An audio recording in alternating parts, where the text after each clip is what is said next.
السلام عليكم ورحمة الله وبركاته.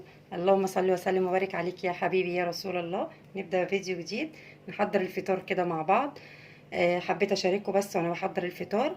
هعمل سمبوسك باللحمة وبالجبنة، وصينية رقاق برضو. على حسب هعملها بالشاورما أو هعملها باللحمة المفرومة. نبدأ ونسمي الله كده ونصلي على الرسول. هنا معايا الصينية سخنة من غير أي مادة دهنية خالص. هنزل عليها باللحمه المفرومه معايا، تاخد بس صدمه كده في الاول، وبعد كده اول ما تنزل كده الدهون بتاعتها هبدا اضيف عليها البصل والفلفل الالوان. صلوا على النبي يا جماعه.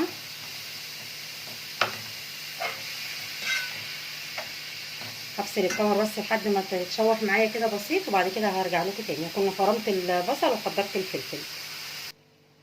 هرش رشه فلفل اسود كده عليها الاول،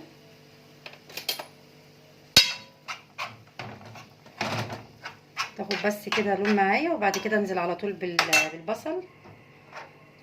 انا اي لحوم ما بحبش اشتغل فيها غير ان انا اعمل الصدمه الاول قبل ما احط البصل او احط اي حاجه، ولا بضيف عليها اي حاجه في الاول خالص. بعد كده لو نشفت معايا او احتاجت سمنه او حاجه بضيفها بعد كده.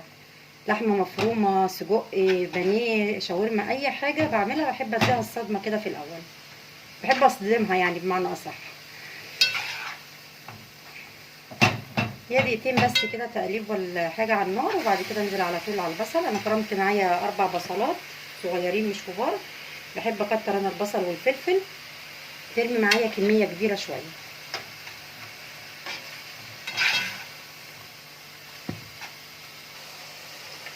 كده انزل بالبصل عليها،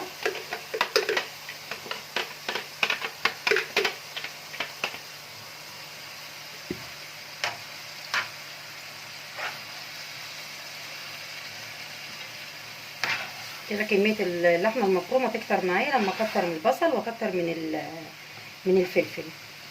الطعم مش هيتغير ولا اي حاجه، كل الغرض منه ان انا عايزه اكتر الكميه معايا استفاد منها في كذا حاجه. هو نص كيلو معايا هحط له 3 بصلات 4 بصلات على حسب حجم البصلايه معايا. انا حاطه هنا حوالي 4 صغيرين مش كبار. هسيبه يدبل بس لحد ما اقطع الفلفل معايا. انا جايبه فلفل اخضر رومي، وممكن اطلع من الفريزر ملون مره واحده. انا على طول شايلاه عندي في الفريزر يطلع الاكل على طول. طلعت كيس فلفل ملون من الفريزر، هحطه على طول. هحط نص مش هاخده كله، هحط نص بس كده على اللحمه. بصراحه لما بشيله في الفريزر بيطلع معايا بينجزني شويه في الوقت. دقيقتين 2 على النار بيفك معايا على طول، ما بياخدش وقت ويرجع كانه فريش بالظبط. اهو كمان حته، حوالي يعني واحده صفرا وواحده حمرا، زي قرنين فلفل اخضر كده على نص كيلو اللحمه. جميله بصراحه. كده الفلفل ملون فك معايا، البصله دبلت. هي اللحمه المفرومه ما بتاخدش سوا خالص على النار، احنا بنستنى بس عليها لحد البصل والفلفل ما يدبل معانا، يبقى كده خلاص استوى. ما بتاخدش 10 دقايق ولا حاجه. مش هحط لها غير 7 بهارات. 7 بهارات عندي فيها كل البهارات كده. مش مستغنيه عن بهارات كتير بصراحه. هحط لها بس 7 بهارات ورشه ملح.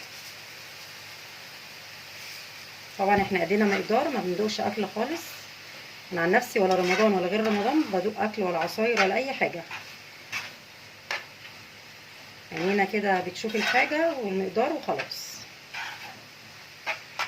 كده اللحمه المفرومه ما شاء الله النص كيلو رمت معايا، يعني يعتبر زي كيلو اهو، بالفلفل والبصل.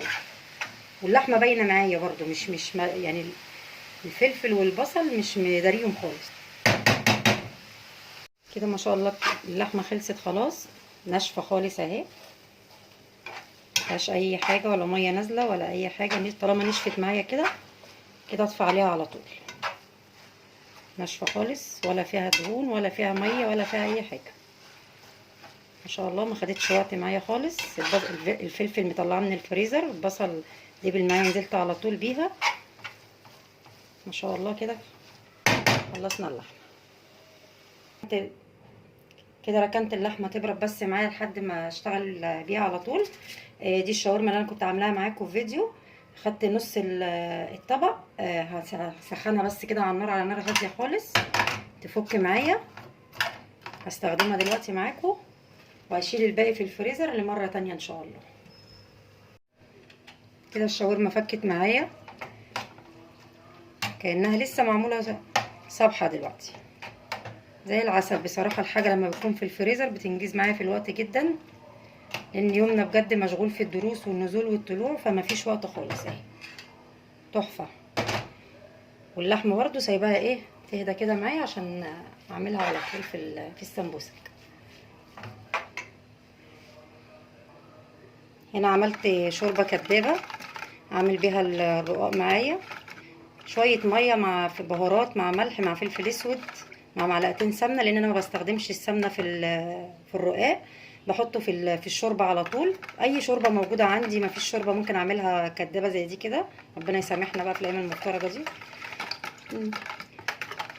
اهي جميله جدا، على الاقل بتوفر لي في السمنه في الرقاق. وعملت هنا صينيه حطيت سمنه، دهنتها سمنه، والصينيه التانيه برضو بالسمنه. وهحضر الرقاق معاكم. الطريقه دي بتوفر معايا سمنه. الاول كنت ممكن احط الرقاق وما بين كل طبقه وطبقه معلقه سمنه، لكن هنا بحط مره واحده، ما بستخدمش سمنه تاني، غير ممكن على الوش كده في الاخر خالص احط معلقه على الوش. انا ما بستخدمش غير اللي هو الرقاق الطري، بحبه جدا جدا، ما بحبش اللي هو الناشف ده كتير. انزلها كده في الشوربه على طول، بس عشان ايه ما تدوبش معايا في قلب الشوربه. هو طالما طري معايا ما بياخدش شوربه كتير زي الناشف. هتنزل بس كده لفه بسيطه كده خالص، بتطلع كلها سمنه. ما بستخدمش سمنه تاني ولا بحط سمنه تاني في الرقاق، غير على الوش معلقه صغيره خالص، مسحه كده، مش معلقه معلقه يعني. انا بعمل 4 طبقات تحت، واحط الحشوه من النص ايا كان بقى، هي ايه، جبن، لحمه، شاورما، اي حاجه موجوده. 4 من تحت و4 من فوق. كده حطيت 3.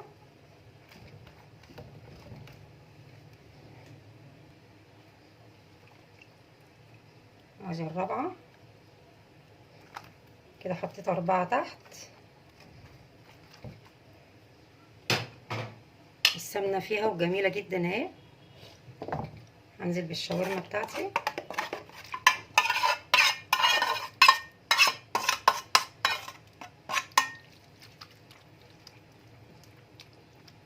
الحشوات دي طبعا كل واحد يختلف براحته. ممكن لحمه مفرومه، انا هعمل واحده دلوقتي باللحمه المفرومه. ممكن جبن بس، ميكس جبن كده بس.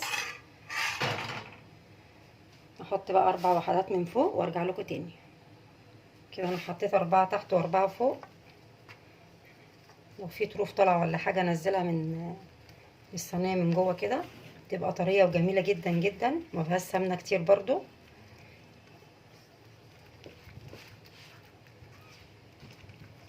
هقطعها قبل ما تخش الفرن. بسم الله. لاني بعد ما بتطلع من الفرن بتبقى ناشفه معايا، وشها ما بقاش متقطع كويس، ما بتبقاش ناشفه ناشفه، بس بيبقى مش، ما بعرفش امسكها قوي زي ما بقطعها دلوقتي. انا هحددها بس كده، وبعد ما تطلع من الفرن نعيد عليها تاني.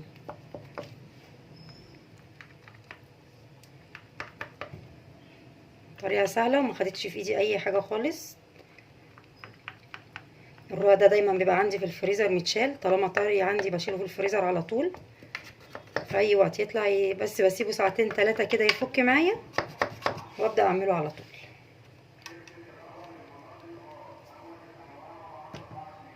انا كده قطعتها، امسح بس كده وشها سمنه بس عشان تاخد معايا لون، تبقى حلوه.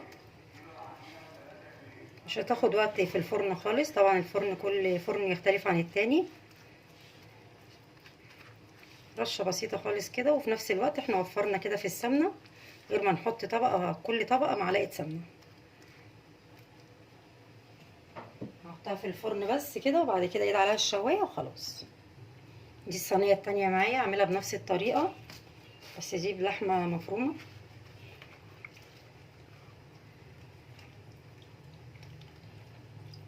والشوربه اللي بتتبقى اللي فيها السمنه دي ممكن اشيلها في كيس في الفريزر، تنفعني برضو مره تانية، مش هرميها لان كلها سمنه وطبعا والتوابل ممكن ما استغناش عنها ولا ارميها. بشيلها في كيس كده صغير، تطلع تتفك تاني، بتبقى كانها لسه معموله. اي حاجه بنحاول نستغلها، ما نرميهاش طبعا في ظل الظروف اللي احنا فيها والغلا دوت، فما نرميش اي حاجه ولا نستغنى عن اي حاجه. كده حطيت 2 ودي التالتة، نحط برضو 4 تحت و4 فوق.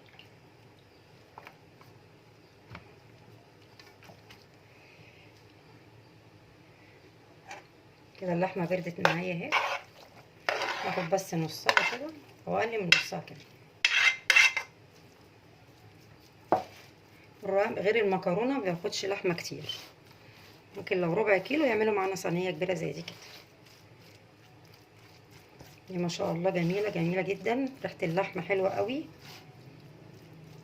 كلها فلفل، وفلفل الالوان بيخلي الاكل بصراحه تحفه، وكفايه برضو شكله بيبقى احلى. لا مش شكله يبقى احلى، لا والطعم احلى برضو. لا اكل بسكوته برضو مختلف.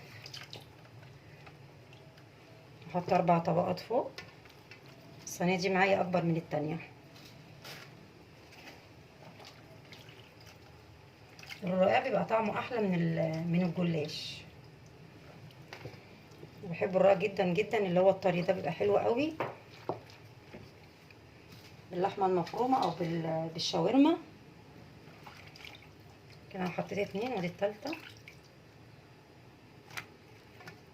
جربوا يا جماعه الطريقه دي حلوه قوي وموفره في السمنه جدا. ودي الرابعه.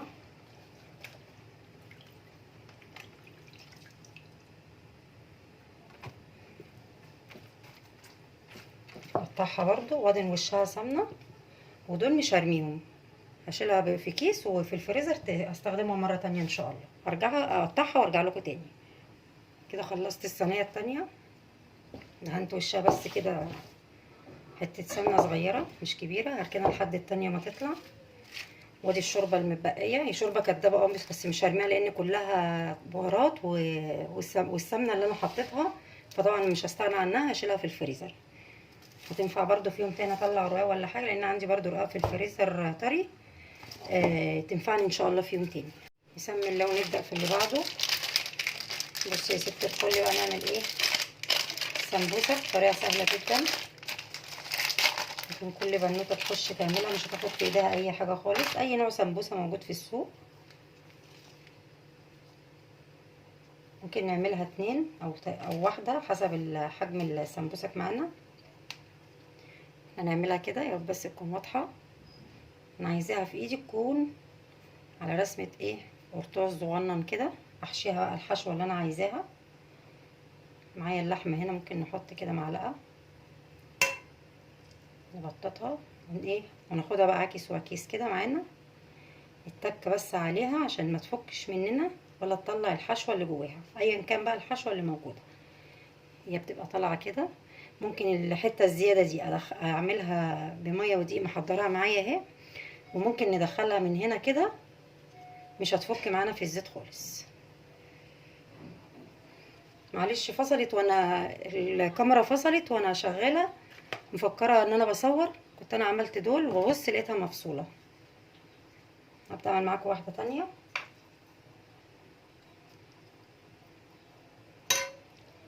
انا عمال اعمل ومفكره الكاميرا شغاله، ببص لقيتني ما بصورش.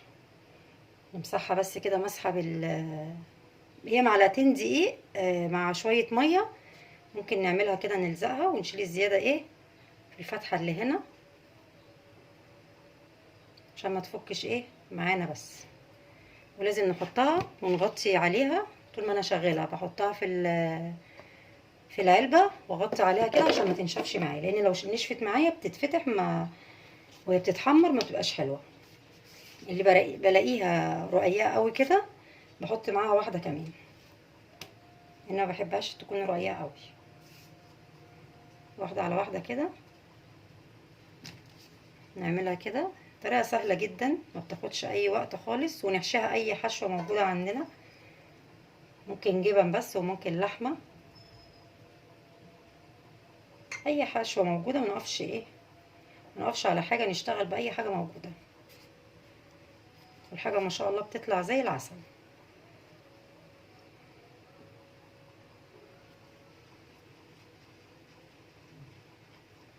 ادخلها بس في الفتحة اللي هنا دي كده. افصل اخلص وارجع لكم تاني. كده خلصت حشوة السمبوسك باللحمة، هحط عليها بس واحضر الحشوة التانية معاكم. فلفل ملون، نسينا نقطع دي، قطعه قطع صغيرة خالص. اي نوع جبنة بقى نزود عليها، جبنة رومي، جبنة شيدر، جبنة موتزاريلا، اي حاجة ميكس جبن كده. طبعا المتاح عندي جبنة في التلاجة عادية بطعم الجبنة الرومي.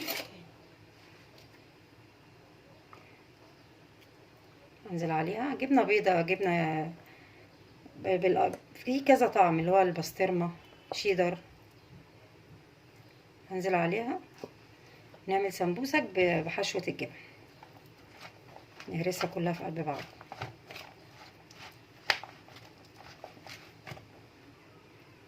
كده قلبت الجبنة كلها في قلب الفلفل.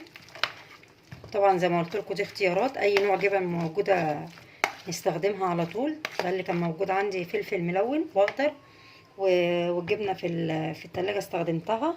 هبدأ برضو الحشو السمبوسك مع بعض. انا بحب احطهم في العلب كده واغطي عليهم، بستخدم اللي استخدمه، لو اتبقى تاني اغطي عليه واشيله في الفريزر. تطلع بتلجها كده، تتقلي على طول، ما بتفكش ولا بيجرى لها اي حاجه، طالما قافلينها بطريقه كويسه. معايا هنا الدقيق بقفل بيه. نعمل كده نلفها كده قرطاس صغير. طبعا الحشوات ديت اختيارات، اي حاجه متاحه عندنا نشتغل بيها على طول.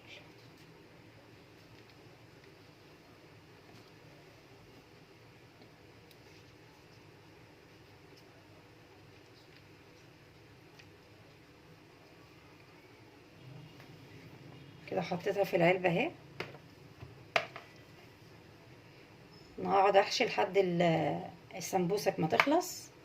لو بقى معايا حشو تتاكل عادي، جبنه بفلفل عادي، ممكن نخليها للسحور، نرش عليها رشه زعتر او حبه البركه، اي حاجه، وتتبقى للسحور برضو، مش هتخسر. لكن كميه اللحمه المفرومه قعدت حشيت السمبوسك كلها لحد ما خلصت النص كيلو، يعتبر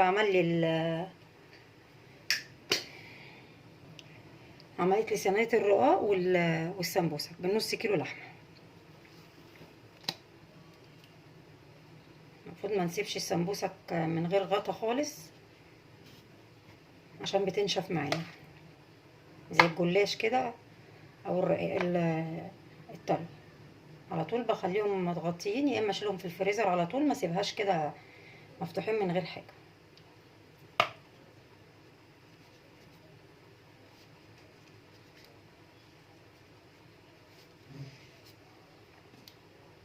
سهله جدا، ما فيهاش اي افتكاسات، كلنا نعرف نعملها، وكل بنوته تخش المطبخ تعرف تعملها على طول، مش هتاخد في ايديها حاجه.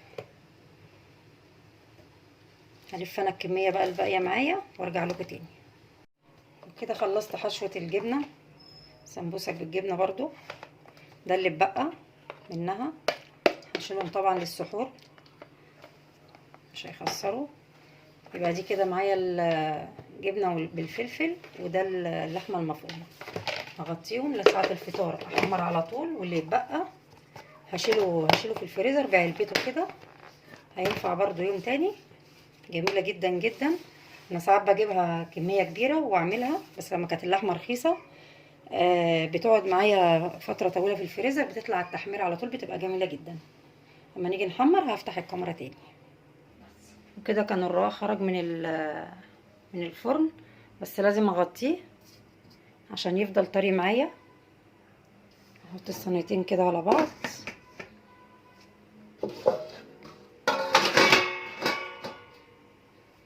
هيفضل طري معايا ما ينشفش، وشه ما ينشفش.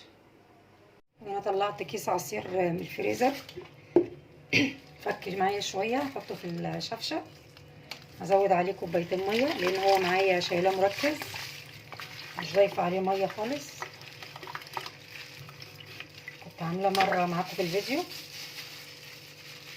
هزود عليه ميه وشويه سكر واضربهم مع بعض، وبقى معايا شفشه عصير فريش تحفه.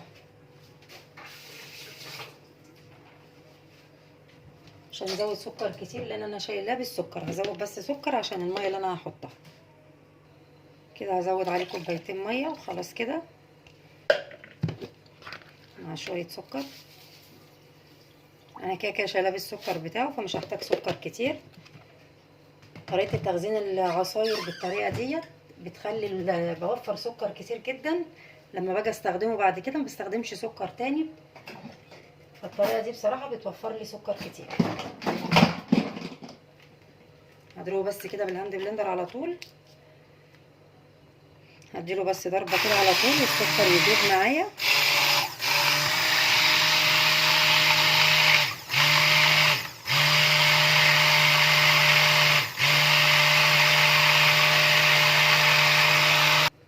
انا اسفه على الدوشه، بس جميل جدا جدا، ولا خفيف ولا تقيل، تحفه. انا كل اللي انا زودت عليه بس كوبايتين ميه مع الكيس العصير مع شويه السكر، بقى تمام جدا. احطه في التلاجة لساعه الفطار يبقى جاهز معايا على طول. يبقى انا كده حضرت الفطار بتاعي، خلص الرقاق والسمبوسك هقليها دلوقتي على طول، والعصير جاهز وهشيله في التلاجة. ما خدش وقت معايا خالص غير دقيقتين اتنين، زودت كوبايتين الميه مع السكر وضربته كله على بعضه، وهشيله في التلاجة لحد التقديم. هنا سخنت الزيت معايا، اول ما يسخن قوي احط السمبوسك واوطي النار عشان ايه تاخدش لونه على طول وتبقى نيه من جوه. السمبوسك طبعا رقيقه جدا، مش تاخد اي وقت خالص ان شاء الله. عشان خاطر بقى السمبوسك ديت تحطوا لي لايك، متنسوش اللايك يا جماعه. في مشاهدات في القناه بس ما فيش لايكات. انا كده بدات بالسمبوسك اللحمه الاول، هحمر على قد ما انا عايزه والباقي هشيله في الفريزر على طول ان شاء الله.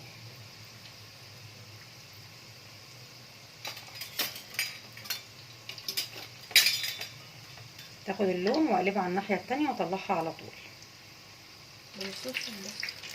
كده خدت اللون، هقلبها الناحيه التانية، مش هخليها غامقه، كل ما يكون لونها فاتح هتبقى احلى.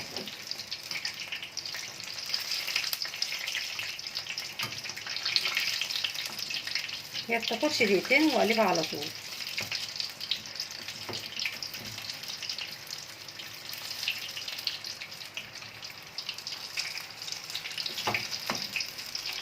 كده كويس قوي.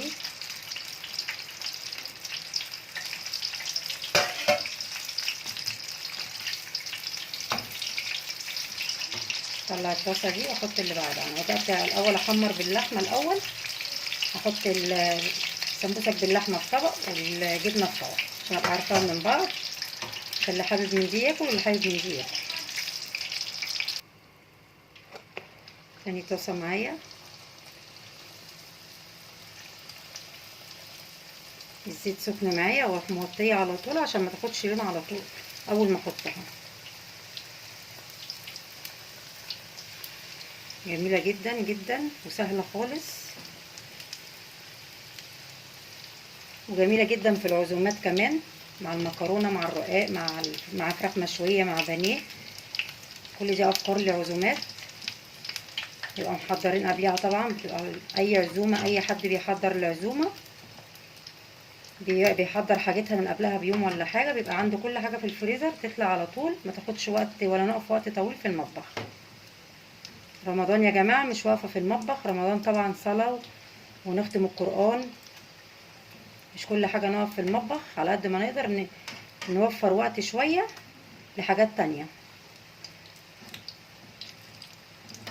مخدتش وقت خالص معايا اهي، لونها جميل جدا. مش عارفه لونها مش طالع حلو في الكاميرا دي، اقفل الفلاش. حلوة قوي،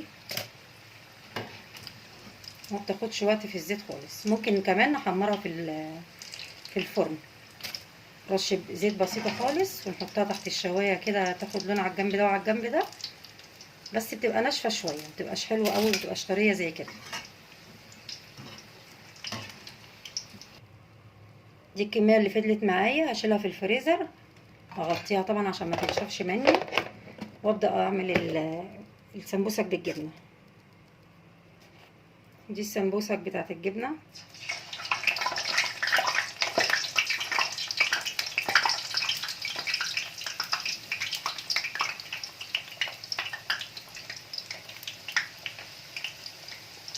سهلة جدا وخفيفة قوي. وبكده خلصت الفيديو. السمبوسك بالجبنة، الرقاق باللحمة، بالشاورما، الرقاق بالشاورما، العصاير بلح وتمر وبرتقال اللي انا مفرزاه طبعا، سمبوسك باللحمة، شوية مخلل. وبكده خلصت الفيديو، واشوفكم فيديو جديد. ما تنسونيش في اللايك والاشتراك في القناة، واشوفكم فيديو جديد، والسلام عليكم ورحمة الله وبركاته.